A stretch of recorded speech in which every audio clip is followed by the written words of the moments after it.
Hi friends, welcome to my YouTube channel. ನಾನಿವತ್ತು ಮಾಡ್ತಾ ಇರೋದು ಏನಂದರೆ ನುಗ್ಗೆ ಸೊಪ್ಪಿನ ಚಪಾತಿ ಮತ್ತು ಬೆಂಡೆಕಾಯಿನ ಗೊಜ್ಜು. ಚಪಾತಿ ಮಾಡೋಕ್ಕೆ ಗೋಧಿ ಹಿಟ್ಟು ಮತ್ತು ನುಗ್ಗೆ ಸೊಪ್ಪು ಕಟ್ ಮಾಡಿ ಇಟ್ಕೋಬೇಕು. ಸ್ವಲ್ಪ ಆಯಿಲು ಮತ್ತು ಎಣ್ಣೆ, ಉಪ್ಪು ಇಷ್ಟನ್ನು ಹಾಕಿ ಚೆನ್ನಾಗಿ ನಾದಿ ಕಲಸಿಟ್ಕೊಳ್ಳಿ. ಇವಾಗ ಬೆಂಡೆಕಾಯಿ ಗೊಜ್ಜಿಗೆ ರುಬ್ಬಕ್ಕೆ ಏನೇನು ಹಾಕಬೇಕು ಅಂದರೆ ಒಂದು 3 ಈರುಳ್ಳಿ, ಸ್ವಲ್ಪ ಶುಂಠಿ, ಬೆಳ್ಳುಳ್ಳಿ, ಕೊತ್ತಂಬರಿ ಸೊಪ್ಪು, ಒಂದು ಚಕ್ಕೆ, ಒಂದು ಮಗ್ಗು ಅಷ್ಟೇ. ಅದನ್ನೆಲ್ಲ ರುಬ್ಕೊಳ್ಳಿ. ಒಂದು ಬಾಣಲಿ ಇಟ್ಬಿಟ್ಟು ಅದಕ್ಕೆ ಬೆಂಡೆಕಾಯಿ ಹಾಕ್ಬಿಟ್ಟು ಚೆನ್ನಾಗಿ ಹುರ್ಕೊಳ್ಳೋಣ. ನೆಕ್ಸ್ಟ್ ಅದೇ ಬಾಣಲಿಗೆ ಸ್ವಲ್ಪ ಬೆಳ್ಳುಳ್ಳಿ, ಸಾಸಿವೆ, ಕರಿಬೇವು, ಸ್ವಲ್ಪ ಇಂಗು ಎಲ್ಲ ಹಾಕಿ ಚೆನ್ನಾಗಿ ಫ್ರೈ ಮಾಡ್ಕೊಳ್ಳೋಣ. ಬೆಳ್ಳುಳ್ಳಿ ಸ್ವಲ್ಪ ಚೆನ್ನಾಗಿ ಫ್ರೈ ಆಗಬೇಕು, ಆವಾಗಲೇ ಫ್ಲೇವರ್ಫುಲ್ಲಾಗಿ ಚೆನ್ನಾಗಿರುತ್ತೆ. ಆಮೇಲೆ ಅದಕ್ಕೆ ರುಬ್ಕೊಂಡಿರ್ತೀವಲ್ಲ ಮಸಾಲೆ ಹಾಕ್ಬಿಟ್ಟು ಚೆನ್ನಾಗಿ ಫ್ರೈ ಮಾಡಬೇಕು. ಹಸಿ ವಾಸನೆ ಹೋಗಬೇಕು, ಚೆನ್ನಾಗಿ ಫ್ರೈ ಮಾಡಬೇಕು ಅದನ್ನು.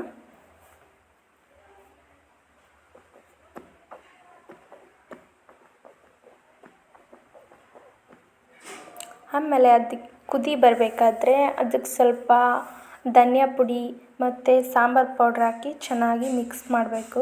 ಚೆನ್ನಾಗಿ ಮಿಕ್ಸ್ ಮಾಡಿ ಒಂದು 5 ನಿಮಿಷ ಆದಮೇಲೆ ಅದಕ್ಕೊಂದು ಸ್ವಲ್ಪ ನೀರು ಹಾಕಬೇಕು. ನೀರು ಹಾಕಿದ್ಮೇಲೆ ಚೆನ್ನಾಗಿ ಕುದ್ದಿದ ಮೇಲೆ ಬೆಂಡೆಕಾಯಿ ಹುರಿದಿಟ್ಟಿರ್ತೀವಲ್ಲ, ಬೆಂಡೆಕಾಯಿ ಹಾಕ್ಕೊಳ್ಳೋಣ. ಬೆಂಡೆಕಾಯಿ ಹಾಕ್ಬಿಟ್ಟು ಸ್ವಲ್ಪ ಸಾಲ್ಟ್ ಹಾಕ್ಬಿಟ್ಟು ಚೆನ್ನಾಗಿ ಕುದಿಸೋಣ. ತುಂಬ ಅಂದರೆ ತುಂಬ ಟೇಸ್ಟಿಯಾಗಿರುತ್ತೆ. ವೆರಿ ಸಿಂಪಲಾಗಿ ಮಾಡ್ಬೋದು ಗೊಜ್ಜಿದು. ದೋಸೆ, ಚಪಾತಿ, ಅನ್ನ ಎಲ್ಲಕ್ಕೂ ಚೆನ್ನಾಗಿರುತ್ತೆ. ನೀವು ಟ್ರೈ ಮಾಡಿ.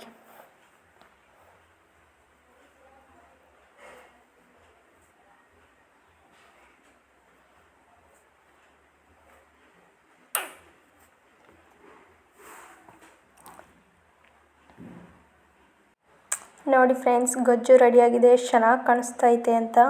ಅಷ್ಟೇ ಟೇಸ್ಟಿಯಾಗಿರುತ್ತೆ. ಟ್ರೈ ಮಾಡಿ. ಚಪಾತಿನ ಲಟ್ಸ್ಬಿಟ್ಟು ಹಾಕಿದ್ದೀನಿ. ಸ್ವಲ್ಪ ಮೇಲ್ಗಡೆ ಎಣ್ಣೆ ಹಾಕಿ 2 ಕಡೆ ಚೆನ್ನಾಗಿ ಬೇಯಿಸ್ಕೊಳ್ಳಿ. ಚಪಾತಿನೂ ಅಷ್ಟೇ ತುಂಬ ಸಾಫ್ಟಾಗಿ ತುಂಬಾ ಚೆನ್ನಾಗಿರುತ್ತೆ. ಹೇಗೆ ಉಬ್ತಾ ಇದೆ ನೋಡಿ, ತುಂಬ ಚೆನ್ನಾಗಿ ಬರುತ್ತೆ. ನುಗ್ಗೆ ಸೊಪ್ಪಿನ ಚಪಾತಿ ಆರೋಗ್ಯಕ್ಕೂ ಕೂಡ ಒಳ್ಳೆಯದು. ಇವಾಗ ನೋಡಿ ಫ್ರೆಂಡ್ಸ್, ನಾನು ಟೇಸ್ಟ್ ಮಾಡ್ತಾಯಿದ್ದೀನಿ. ಚಪಾತಿ ನೋಡಿ ಎಷ್ಟು ಸಾಫ್ಟಾಗಿದೆ ಅಂದರೆ ತುಂಬಾ ಸಾಫ್ಟ್ ಇದೆ. 2 ಕಾಂಬಿನೇಷನ್ ಸೂಪರಾಗಿದೆ. ನೀವು ಒಂದ್ಸತಿ ಟ್ರೈ ಮಾಡಿ, ನೀವೇ ಹೇಳ್ತೀರಾ. Thanks for watching. ಬಾಯ್.